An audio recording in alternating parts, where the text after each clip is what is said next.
Assalamualaikum warahmatullahi wabarakatuh. Video kali ini saya akan memprogram rotary encoder dengan menggunakan STM32 atau dengan papan pengembangan Bluebill. Kemudian motor yang saya gunakan tipenya seperti ini, yang sudah dikopling dengan incremental rotary encoder dengan teknologi sensingnya atau teknologi sensornya adalah menggunakan magnetik. Di sini ada 6 pin keluaran pada motor ini, yang 2 digunakan untuk suplai motor, yang paling pinggir-pinggir ini digunakan untuk sumber tegangan motor, terus kemudian yang 4 pin di tengah adalah untuk rotary encoder. Yang satu untuk suplai rotary encodernya bisa disuplai 5 volt atau 3,3 volt. Kemudian ada ground. Rotary encoder ini punya 2 channel, channel A dan channel B. Kemudian spesifikasinya motor ini tegangannya adalah 12 volt dengan RPM 600 tanpa beban. Kemudian PPR-nya ada 11. Jadi salah satu kelemahan rotary encoder dengan sensor magnetik, biasanya PPR-nya kecil. Berbeda dengan rotary encoder yang menggunakan sensor optik, PPR-nya jauh lebih besar. Ada bahkan encoder yang menggunakan sensing optik, PPR-nya sampai ribuan, 5.000 bahkan 10.000. Sehingga resolusinya kalau PPR-nya besar, maka resolusinya akan semakin baik. Atau perubahan sudut yang bisa dideteksi akan semakin kecil. Sehingga pembacaan putaran, kecepatan putarannya akan semakin presisi, akan semakin akurat. Kemudian di sini ada step up gear-nya, ada gearbox-nya dengan rasio 1:20,4. Yang berarti satu putaran pada poros keluaran gearbox ini misal 1 putaran penuh, artinya pada motornya putarannya adalah 20,4 kalinya. Jadi di sini berputar 20,4 putaran, di sini baru berputar 1 kali. Ini dalam rangka biasanya meningkatkan torsi atau kekuatan putar pada motor ini sehingga bisa lebih kuat lagi dibandingkan tidak ada gearbox-nya. Kalau tidak ada gearbox-nya, biasanya kecepatannya memang tinggi, tetapi torsinya rendah. Kemudian nanti akan saya rangkai seperti ini motornya, jadi yang pinggir-pinggir ke suplai, saya menggunakan suplai adjustable, suplai yang bisa dirubah-rubah tegangannya. Kemudian sumber positifnya rotary encoder saya hubungkan ke 5 volt. Kemudian sumber negatifnya saya hubungkan ke ground. Kemudian pin channel A, channel B saya masukkan ke port B7 dan port B8. Saya hubungkan ke port B7, port B8, dan masing-masing channel pin encoder saya pasang pull up. Jadi saya hubungkan ke pin 3,3 volt. Saya beri eksternal resistor sebagai pull up sebesar 3K3. Jadi boleh menggunakan 2K2 atau 3K3. Kenapa nggak pakai resistor pull up yang ada di internalnya mikro? Kita tahu bahwa ketika sebuah mikro dijadikan sebuah input, kita langsung bisa inisialisasi atau setup input dengan pull up. Nah, internal pull up yang ada di dalam mikro nilainya atau resistansinya cukup besar, antara 30K sampai 50K, bahkan ada beberapa mikro yang sampai R pull up-nya 100K. Dengan resistansi yang cukup besar pada pull up internal mikro, slow rate-nya atau rest time atau falling time, waktu yang dibutuhkan sinyal untuk berubah menjadi low ke high atau sebaliknya dari high ke low akan semakin lambat. Sehingga pembacaan rotary encoder ketika berputar dengan lambat nanti dikhawatirkan sinyalnya tidak sinyal kotak lagi, melainkan sinyal segitiga. Sehingga slow rate-nya perlu kita perbaiki atau rest time dan falling time-nya perlu kita tingkatkan dengan cara memberi air pull up tambahan sendiri dengan nilai resistansi yang lebih kecil, yaitu 3K3 atau 2K2. Kenapa nggak 100 ohm saja, Pak? Kalau terlalu kecil, maka disipasi daya yang ada di resistor akan cukup besar, dan ini buang-buang energi, dan juga rangkaian yang ada di dalam encoder ini biasanya ada transistornya, ada MOSFET-nya, sehingga transistor atau MOSFET di dalamnya akan cepat panas jika air pull up-nya terlalu kecil. Sehingga yang ideal biasanya kurang lebih antara 2K2 sampai 3K3. Jika sebetulnya tidak harus di port B7, port B8 ya, pada dasarnya seluruh pin GPIO yang ada di dalam microcontroller yang berbasis ARM, salah satunya adalah STM32 ini, support external interrupt. Jadi semua pin I/O, semua pin input-output, pada dasarnya support external interrupt. Jadi tidak harus di port B7 ataupun port B8. Berbeda dengan Arduino Uno ataupun Nano, hanya memiliki 2 pin external interrupt. Nah, program kita nanti membaca rotary encoder, saya akan menggunakan fasilitas external interrupt. Di dalam STM32 ini sebetulnya ada fasilitas yang tidak menggunakan external interrupt untuk membaca rotary encoder. Tapi cara memprogram dengan fitur pembacaan encoder yang ada di dalam mikro ini akan saya buatkan video tersendiri. Video kali ini adalah memprogram rotary encoder dengan menggunakan fasilitas external interrupt. Adik-adik yang tidak punya Blue Pill atau STM32 boleh menggunakan Arduino Uno atau Nano. Cuma pin encodernya harus dihubungkan ke pin D2 atau D3 dan juga diberi pull up seperti ini. Oke, langsung saja kita mulai pemrogramannya.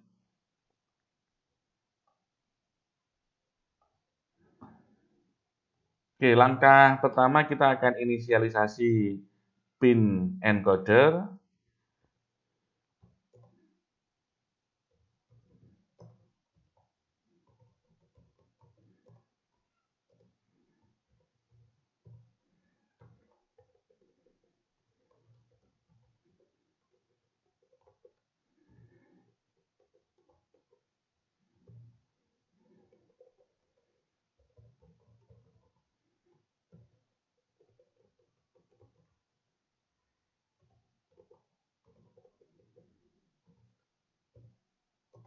Sebagai input di pin encoder channel A kita jadikan sebagai input yang PECHA ini sudah kita deklarasikan di atas ini ya. Kemudian yang B, pin B juga demikian sebagai input. Kemudian kita setup pin channel A sebagai external interrupt. Sebagai external interrupt, kalau menggunakan mikro berbasis ARM cukup seperti ini ya. Kemudian kita buat fungsi interrupt service routine-nya, kita beri nama ISR, misal di sini adalah encoder A gitu ya, tidak harus namanya seperti ini, boleh bebas. Kemudian mode external interrupt-nya adalah mode racing, kita akan coba mode racing. Mode racing ini adalah berubah dari low ke high. Jadi jika ada sinyal yang berubah dari low ke high, ini yang kita sebut sebagai mode racing. Ketika itu terjadi, maka external interrupt akan memberi sinyal ke CPU, dan CPU harus mengeksekusi fungsi yang dinamai ISR encoder A. Oke, kita buat fungsinya void seperti ini. Nah, oke, jadi ketika sinyal berubah dari low ke high, maka fungsi ini akan dieksekusi oleh CPU. Oke, kemudian kita akan membaca arah putaran. Kalau putarannya searah jarum jam, maka perhitungan pulsanya bertambah 1. Jika arah putaran encoder berkebalikan atau berlawanan arah jarum jam, maka perhitungan pulsanya berkurang 1. Kalau kita ingat salah satu kegunaan rotary encoder ketika ada 2 channel, yaitu adalah untuk mendeteksi arah putaran. Misal saat channel A, encoder channel A, sinyalnya berubah dari low menjadi high atau kita sebut sebagai rising edge, dan kita pantau, kita lihat, kita baca channel B jika kondisinya 1, maka artinya encoder tersebut berputar searah jarum jam. Tapi kebalikannya, jika saat channel A posisi rising edge dan channel B dibaca ternyata 0, maka encoder tersebut berputar berlawanan arah jarum jam atau counter clockwise. Sehingga jika rising dan channel B1 clockwise, kebalikannya ya, kita bisa membuatnya seperti ini. If digital read channel B, kita baca channel B apakah high atau low. Jika high, maka ini artinya dia searah jarum jam. Tapi kebalikannya, berarti dia counter clockwise. Nah, berarti kalau clockwise, perhitungan pulsanya nambah 1. Misal saya nama variabelnya adalah seperti ini ya. Boleh langsung plus gini, artinya dia nambah 1, increment by 1. Kalau kebalikannya, ketika dia berputar counter clockwise ya, maka dia berkurang 1. Oke, ini kita deklarasikan di atas sebagai global variabel, sebagai global long. Kita jadikan 0 saat mikronya nyala pertama kali. Sifatnya long karena dia punya nilai positif, negatif. Kalau positif saja kita bisa menggunakan unsigned long, tapi karena count pulse ini bisa jadi nilainya negatif, maka kita gunakan long. Nah, karena variabel count pulse ini ada di interrupt service routine, dan variabel count pulse ini akan dibaca di fungsi loop, sebaiknya ini diberi deklarasi volatil. Nah, volatil ini menandakan ke compiler, memberitahu compiler bahwa variabel count pulse ini datanya bisa saja berubah, bisa saja update.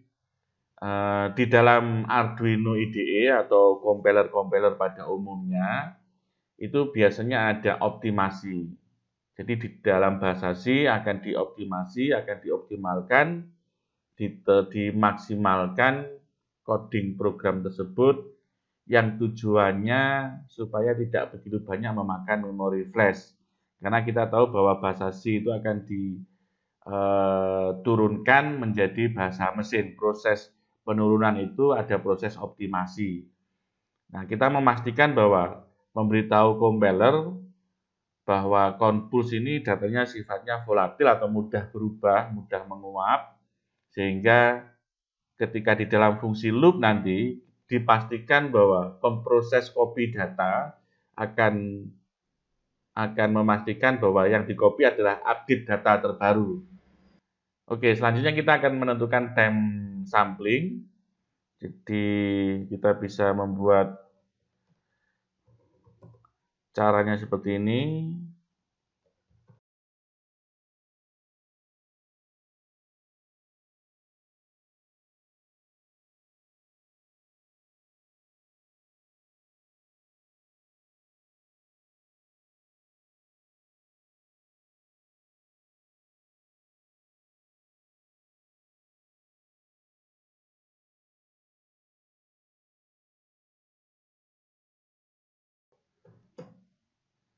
Oke, time samplingnya kita deklarasikan di atas.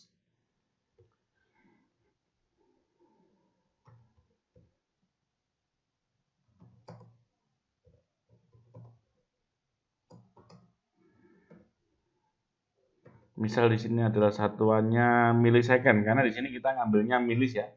Kita mengcapture, mengambil waktu sekarang berapa milisecond, sehingga maka time samplingnya satuannya milisecond lah. Penentuan time sampling ini 10 milisecond ini apakah harus 10 milisecond? Tidak.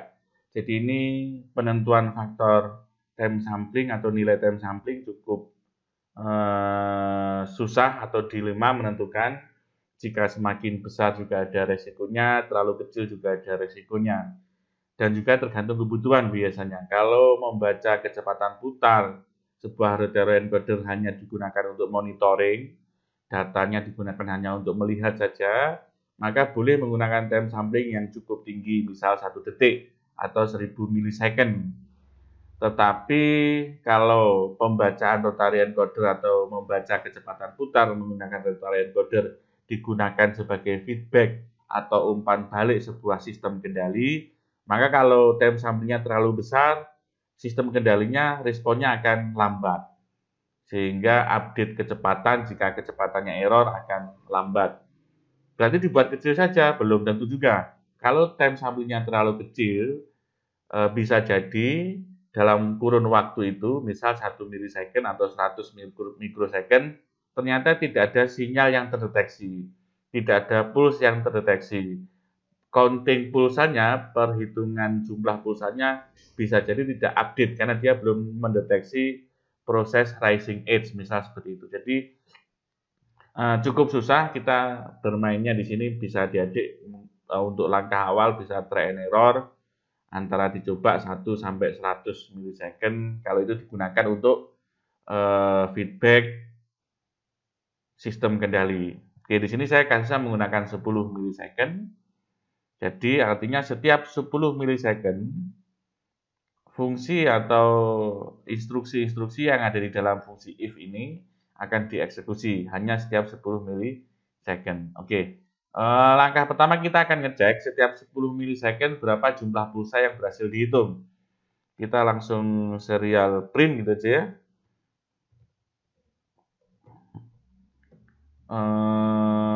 Encodernya ini kita pantau jumlah pulsanya, kemudian setelah kita pantau kita nolkan ya, kita nolkan supaya nanti restart menghitung lagi. Kemudian kita inisialisasi serialnya, misal BPS-nya baud rate per second-nya adalah 115.200 gini ya.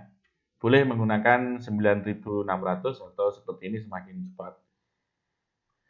Oke, kita pastikan last time-nya ini kita update, ini yang sering kelupaan. Last time diupdate dengan current time. Oke, seperti ini. Oke, kemudian coba kita verify. Saya juga akan menyiapkan hardware-nya sambil nunggu proses compiling.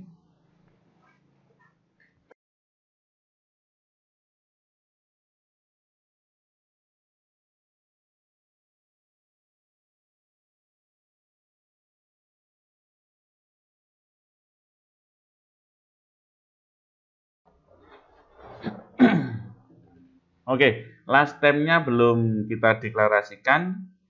Ini kita deklarasikan di sini, misal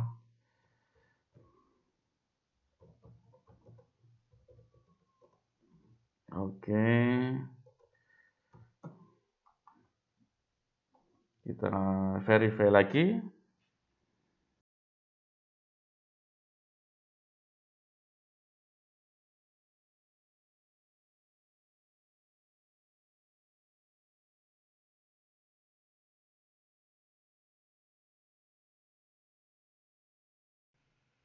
Oke, sudah tidak ada masalah. Oke, kurang I, rising edge. racing edge, proses sinyal berubah dari low ke high. Oke, kita pastikan boardnya saya menggunakan STM32F1, terus kemudian kita pilih Bluepill F103JB, generic serial, terus kemudian ini CDC jangan lupa ya, kemudian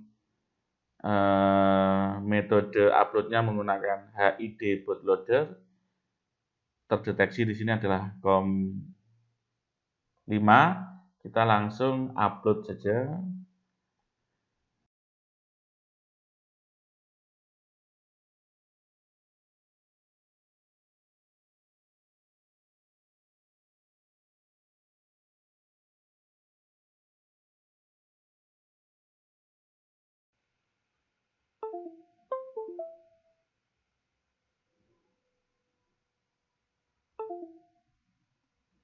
Oke, uploadingnya berhasil. Saya nyalakan power supply. Oke, motor sudah berputar. Kita cek serial monitor. Oke, di sini setiap 10 milisecond terdeteksi pulsa yang berhasil dihitung adalah 7 atau 8 pulsa. Kalau saya tingkatkan lagi putarannya juga akan seperti itu. Semakin banyak, semakin cepat putarannya, pulsa yang terdeteksi dalam 10 milisecond akan semakin banyak. Oke, misal kalau putarannya saya balik, apakah dia berhasil bernilai negatif? Kita cek. Oke, kalau berputar terbalik ternyata juga nilainya negatif. Oke, saya balik lagi nih.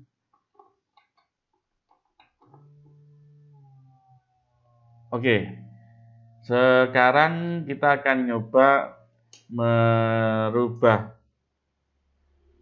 pulse count ini atau counting pulse, kita rubah menjadi satuan RPM. Jadi kita bisa langkah pertama kali menghitung frekuensi signalnya ya. Frekuensi signalnya bukan frekuensi putarannya, tapi frekuensi signalnya. Dengan cara jumlah count pulse ini kita bagi dengan time samplingnya. Kita bagi dengan delta time, ini adalah time sampling.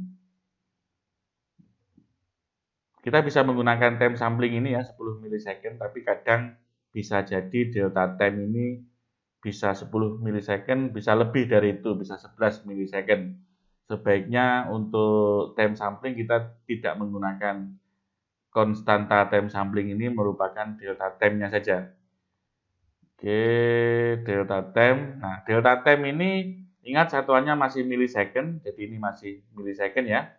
Sehingga perlu kita bagi dengan 1000 supaya dia menjadi second. Jadi dengan cara seperti ini kita bagi dengan 1000, 1.0 pangkat 3 gini ya. Kita bagi dengan 1000. Terus kemudian karena count pulse ini masih sifatnya integer atau long ya, kita jadikan dia sebagai float. Nah, seperti ini kita sekarang sudah bisa menghitung frekuensi signalnya. Oke, selanjutnya setelah kita menghitung frekuensi signalnya, kita jadikan 0, ini kita naikkan ke atas ya. Kita jadikan 0 untuk perhitungan pulsanya. Kemudian sekarang kita bisa menghitung RPM-nya. RPM sama dengan frekuensi signal. Frekuensi signal dikali 60. Kemudian dibagi dengan P. P ini adalah rasio step up gear-nya dikali dengan N PPR-nya. Berhubung P di encoder di motor saya atau rasionya adalah 20,4 ya, 20,4 kalau tidak salah tadi. Rasio gearnya adalah G20,4 benar. Kemudian N-nya adalah 11. Sehingga ini kalau dikalikan ketemunya adalah 224,4. Ini kita beri tanda aja 224,4 ini adalah Pi dikali dengan N, di mana Pi sama dengan step up G rasio, dan N adalah puls per revolution. Oke, sekarang kita sudah dapat RPM. RPM-nya ini kita copy, yang akan kita serial monitor. Oke, kita upload.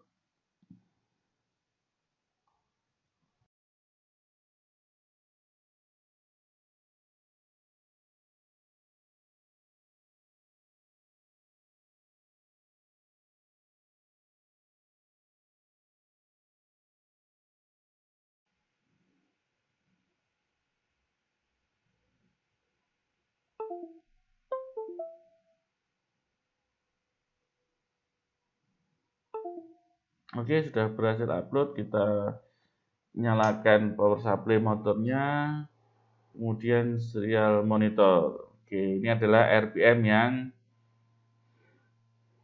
bisa dilihat. Oke, kita naikkan, kita turunkan. Kita lihat sekarang menggunakan serial plotter. Oke, bisa kita lihat sinyalnya cukup fluktuatif ya. Karena memang resolusi encoder menggunakan magnetik cukup rendah. Supaya tidak auto-ring atau auto-ringnya sumbu Y tidak bekerja, kita bisa memodifnya dengan mengakali seperti ini.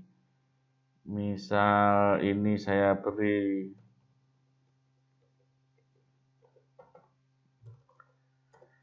saya kirim angka 0 biar sinyal 0 terus berada di 0 ya.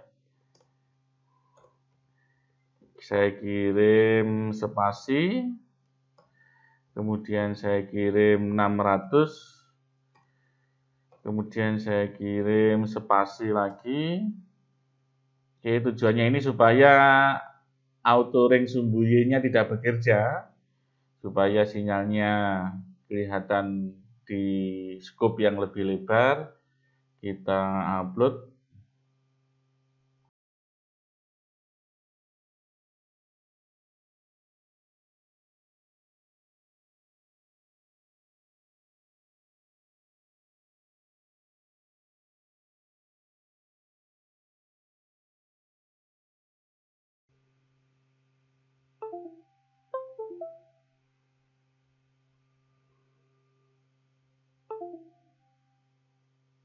Oke, proses uploadingnya selesai, kita serial upload lagi. Oke, sekarang auto ringnya tidak bekerja, jadi cukup stabil.